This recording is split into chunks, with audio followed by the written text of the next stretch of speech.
Hello, everyone. At least those of you looking at my Tumblr right now.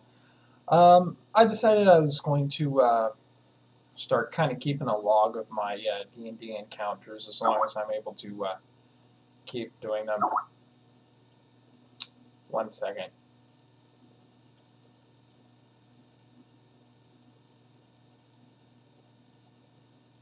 Um, there we go. That should do it. Sorry, my sky was going off anyway. Um, yeah, I'm going to try and keep a log of how things are going with D&D encounters because sometimes I come across some pretty interesting scenarios where some interesting things happen. So I'm going to try and relate them as best as I'm able. Some of you might think, oh, this is a blatant ripoff of Spoonie's Counter Monkey series, and it is, but it's a personal kind of weekly thing as things are going along. First, I should let you know I'm doing the current season, which is Council of Spiders, which is all Drow based, and it's almost over. I got in, I think, like right at the beginning of the second chapter, so like I got into it like about 3 sessions too late. But I had just leveled up my character the last session before this week, so yeah, and I came in, wanted to see what this new leveled up character of mine could do. So I was really excited about getting to go this week. What I really wanted to let you know, though, the interesting sequence of events. First of all, I have to set this up in 2 ways. First, I kind of actually mapped out the sequence of events. I just couldn't predict that they would happen this way, as great as they did. Also, to set up this sequence of events, before my turn, our group's priestess had targeted the enemy priestess, who's the lead enemy of the group, with something that debuffed that enemy for -2 to all defenses. -2 to AC, -2 to Fortitude, -2 to Reflex, and -2 to Will. This will not, however, affect how things turned out in my little story. So, after that debuff, I had this sequence of events kind of mapped out in my head. I'm just looking for an opportune time to do it. And once that debuff hits, I'm like, okay, now's the time. I got to do this. I got to flip this plan out now. So either I was already close to her and I just had to get up because one of the other moves had knocked me prone, or I actually was able to shift into position right in front of her.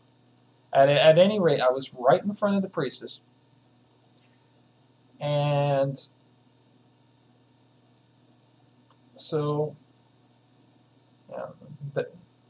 that's my first action there, is to get in position where I can hit the priestess with my great sword. So I roll the d20. Wait, actually, that d20 has something extra to it. Because you see, earlier on Tumblr today, I saw a post from one of my friends from that guy with the glasses fandom, who mentioned how they wielded one Linkara's catchphrase of "I am a man" to punch a locker and a stuck locker door, and that locker door got unstuck. So they declared that I am a man was magic. So I had already joked that I was going to do this, but I decided at that moment to, you know what, let's make this awesome. Let's do this. So I stand up with the dice in my hand, ready to roll. And I look at the figurine representing that priestess and I say, in character, you may be a priestess of Lolth, but I am a man! Roll the dice. 18 on the die. With all of my bonuses to hit, even if it weren't for that -2 penalty, I still would have hit. Because with all my bonuses to hit, I would have gotten a 26 versus armor class. So yeah, definite hit. So I roll my damage, which for my great sword is D10 plus 5, and then I also had a +2 modifier because I had shifted into a battle stance called Battle Wrath, which adds 2 to all my damage rolls. Because my character in this campaign is a fighter. Mainly a tanking fighter, but can also deal a good amount of damage. So, with all those bonuses, I roll the die. The die comes up as a 3, if I remember correctly. So, with the bonus, 10 damage. But I also had a power that triggers every encounter when I hit with my greatsword. Once per encounter, I can activate an encounter power called Power Strike, which allows me to roll an additional D10, no bonuses, just straight die. So I roll that, and I roll a 4. So total damage, 14. This bloodies the priestess. And so, you know, pretty good. But wait, I say, I'm not done. See, for those of you who don't play D&D Encounters, they give you what's called an action point every encounter. What this does is if you spend this action point, you can get another action of your choice back to use again in the same turn. So, I mean, usually you would prefer to use this for standard actions. I mean, you can use it for another move or another minor action. Say if you've used a minor action to ready a potion, you could use the action point to go ahead and drink the potion that turn. Or, as I did, you can spend the action point to get another attack.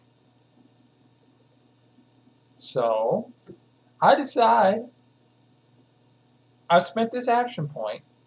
My turn's still going. Let's whack this bitch again, shall we? So I stand up and I roll the d20 again.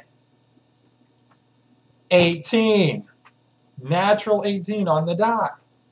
So again, with the bonus, even without the penalty, it would have hit. So I roll the d10. 7 on the die. With the aforementioned bonuses, 14 damage again. In one turn, I managed to deal 28 damage to this enemy. Now, unfortunately, I did not kill her, but she was extremely brutalized, and she was very cranky.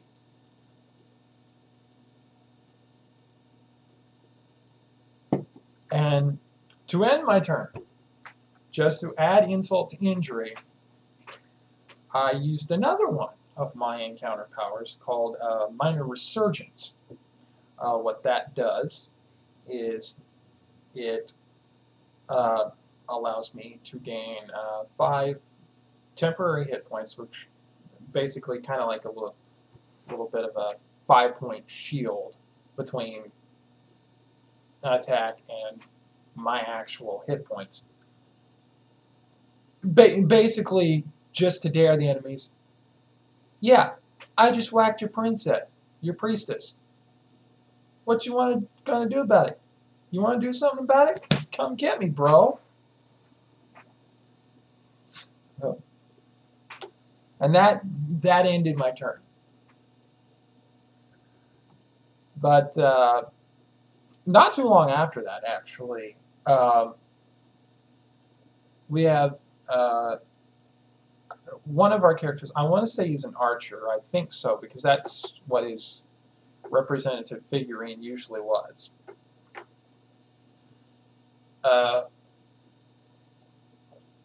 one of the guys who was playing an archer decides that while that debuff's still going, he's going to take a whack at the priestess too. And I don't remember the exact name of the attack that he used, but I do know that it dealt corrosive damage. And I also have a pretty good idea that he critted this attack. Because when it hit her, not only did it kill her, it melted her into a puddle of goo. Like, seriously, all that was left was the charred, damaged remains of her clothing and a pendant that identified what house of drow she was from. So, between the archer and I, we obliterated this girl. And here's the funny thing. Of all the enemies on the campaign, she was the highest level for this encounter. Everyone else was lower leveled. In fact, there were even some level 1 minions there, which got dealt with in extremely short order. In fact, I think they dealt with about the same time that the priestess died, because our priestess had a power that triggered whenever someone dies, whenever an enemy dies.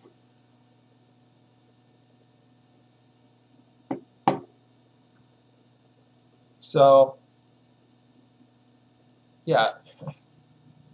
But some of those other lower leveled ones, the ones that didn't get hit right then, we had the hardest time getting rid of in the end. And in fact, we didn't win the campaign finally until one of those amazingly hard to kill peons got smacked with an electrical attack that was directed from the archer through my character. So not only did the archer and I end up double teaming the priestess, we also ended up double teaming the final enemy and killing him. And I ended up surviving the entire encounter tonight with 10 HP left. So, you know, I ended off in really great shape. For once, I didn't end up with my character, you know, barely clinging to life. And I ended up on the good side of the loot, too. For one thing, pretty much everyone else already had a magic item, so the DM of the encounters granted me a +1 greatsword, so I get to deal a little more damage next time. And there was also some magical armor that the archer and I actually both were able to wear. It's called Ebon Armor, and it gives +5 resistance to necrotic damage, which I believe has to do with like the undead and like vampire zombie attacks, stuff like that. Kind of plague damage, really, and also, besides granting a +1 to AC, my AC match also grants 5 temporary hit points whenever an enemy adjacent to me dies. So that will be of definite help to me, especially considering the boss fight's coming up next week. But I don't, since the Archer and I both could wield it, and we both kind of wanted it, we rolled a d20 for it. Fairest way to do it. He rolled an 11. I rolled a 17. Is mine. So it was mine, fair and square. So anyway, yeah. I had a lot of fun tonight. And I'm looking forward to next week because my character's powered up. He's riled up. He's ready to go. And I'm also especially looking forward to the week after that, because the week after that is going to be the preamble to the next round, the next campaign. I believe they call it seasons, but I'm just going to refer to it as a campaign of the D&D encounters. And I believe that also includes character creation, and I am in dire need of a lesson in character creation. I mean, yeah, I've got my Pathfinder character sitting off to the side, but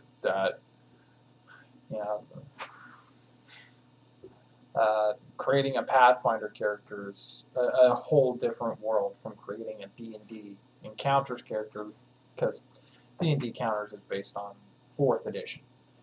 So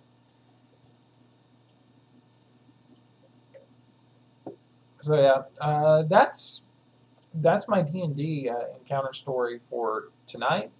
Hopefully I will have something equally cool to tell you next week. So, until next week, later y'all.